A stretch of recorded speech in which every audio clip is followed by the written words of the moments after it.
छत्तीसगढ़ के 5 नए मेडिकल कॉलेजों को राष्ट्रीय चिकित्सा आयोग से मान्यता नहीं मिलने को लेकर राजनीतिक विवाद तेज हो गया है।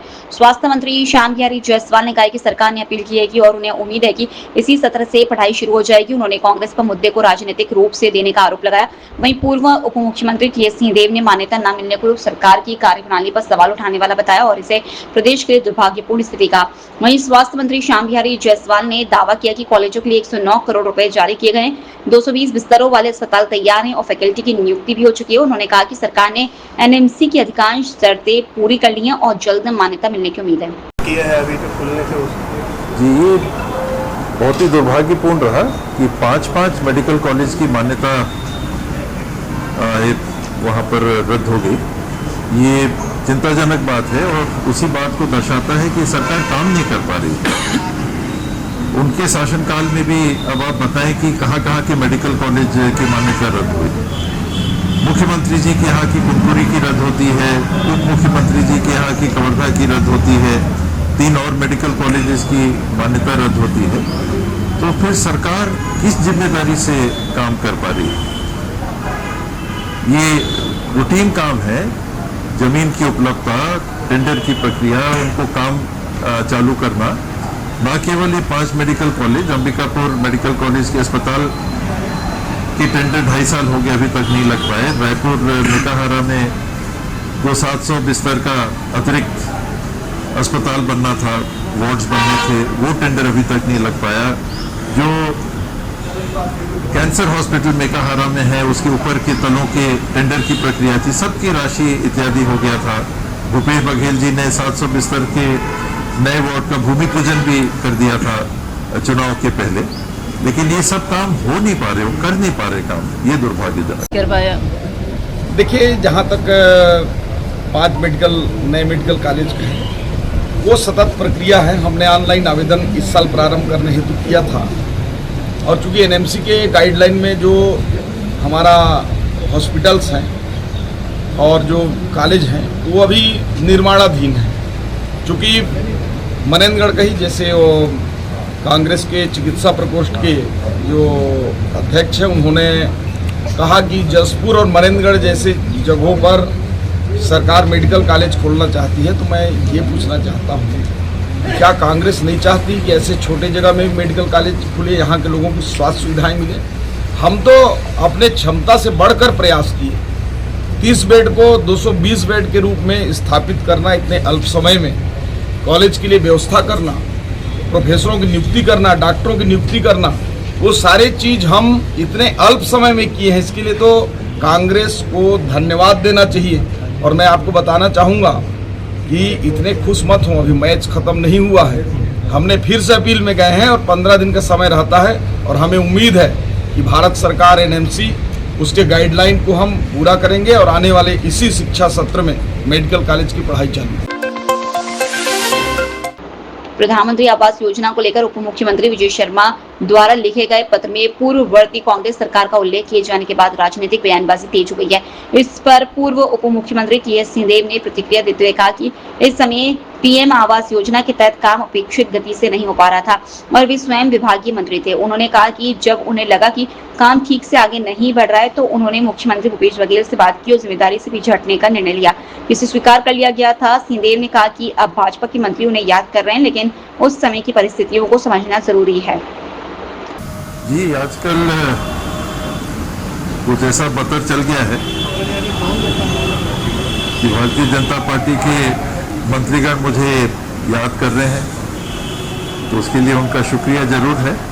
बाकी जहाँ तक उन्होंने पत्र में लिखा, ये सही है कि उस समय प्रधानमंत्री आवास नहीं बन पा रहे थे और क्योंकि मैं विभाग का मंत्री था, मुझे ऐसा लगा कि मैं काम नहीं कर पा रहा हूँ एक आवश्यक काम, तो मुझे पीछे हो जाना चाहिए।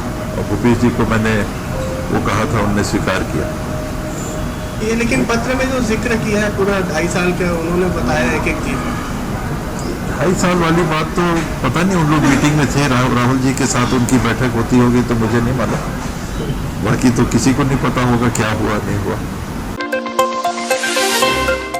केंद्रीय मंत्री गिरिराज सिंह 2 दिवसीय दौरे पर रायपुर पहुंचे। इस दौरान उन्होंने प्रधानमंत्री नरेंद्र मोदी को उनके लंबे कार्यकाल के लिए बधाई देते हुए कहा कि पिछले 12 वर्षों में भारत कई क्षेत्रों में वैश्विक स्तर पर मजबूत हुआ है।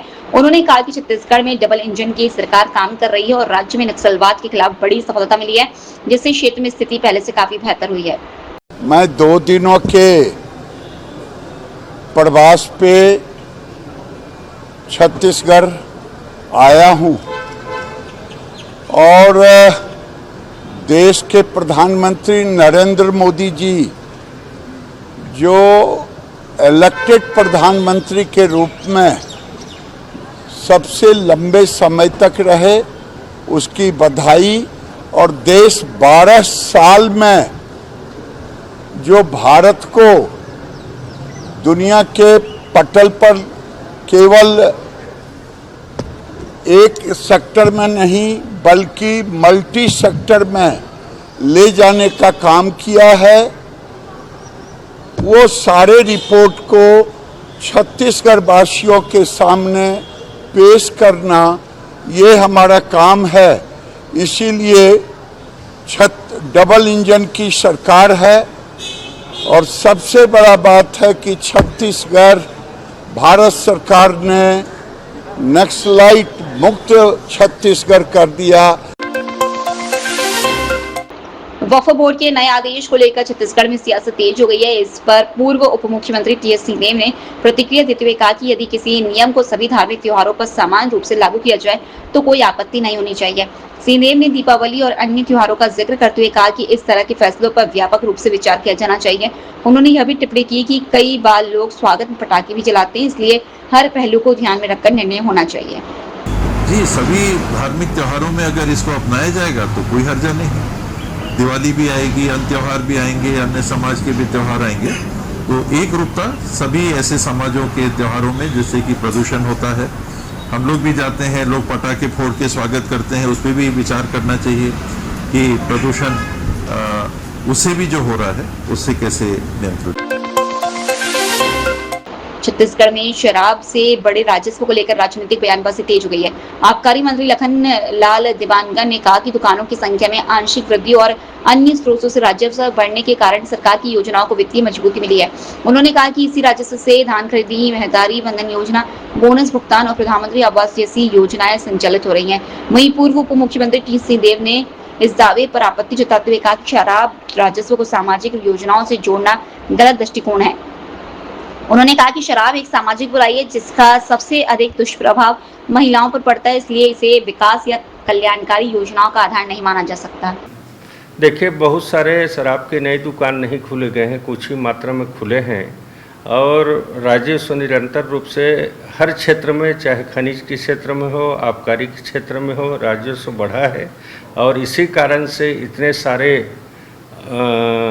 अनुदान और इतने सारे गरीब कल्याण योजना माननीय मुख्यमंत्री जी के नेतृत्व में चल रहा है, उसी के कारण सफल हो रहा है। चाहे किसानों को 31 रुपया धान की खरीदी समर्थन मूल्य देने की बात हो, चाहे महतारी बंधन में 1000 रुपया प्रति महीना 70 लाख बहनों को देने की बात हो, 2 साल की बकाया बोनस देने की बात हो, प्रधानमंत्री आवास में जो सरकार का हिस्सा रहता है राज्य सरकार, उसकी बात हो।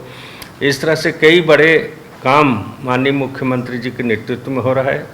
राजस्व भी बढ़ाने का हम लोग प्रयास कर रहे हैं, गरीब कल्याण योजना को भी बढ़ावा देने का काम कर रहे हैं और छत्तीसगढ़ में जो कांग्रेस के समय विकास रुक गया था, आज तेजी के साथ में छत्तीसगढ़ में फिर से विकास का काम आगे बढ़ रहा है। ये दृष्टिकोण ही दुर्भाग्यपूर्ण है, इसमें दो राय नहीं है कि शराब की बिक्री से राजस्व राज्य सरकारों को प्राप्त होता है। एक्साइज एक प्रमुख आय का स्रोत, राजस्व का स्रोत है सरकारों के लिए, लेकिन उसके आधार पे महिलाओं के महतारी बंधन योजना को जोड़ना ये सोच ही गलत है। शराब का सेवन देखिए, समाज में बहुत लोग हैं जो शराब का सेवन करते हैं। आदिवासी अंचल में तो 5 लीटर शराब तक रखने की कानूनी स्वीकृति है। बात ये आती है कि एक सामाजिक बुराई को किस हद तक रोका जाए, पूर्ण नियंत्रित कर दिया जाए, पूर्ण बंद कर दिया जाए, जैसे गुजरात में है या बिहार में लागू है, या सामान्य रूप से जो सेवन करते हैं उनके लिए व्यवस्था चलने दी जाए। राजस्व अतिरिक्त उससे सृजनित होता है, ये अलग मुद्दा है। इसमें उसको इससे जोड़ना ये दुर्भाग्यपूर्ण है। आपकी सोच अगर ये है कि हम शराब बेचेंगे और महिलाओं को पैसा देंगे, तो सबसे ज्यादा तो महिलाओं को ही शराब के दुष्परिणाम का भार झेलना पड़ता है। सर, छत्तीसगढ़ वक्फ बोर्ड ने एक अपील की है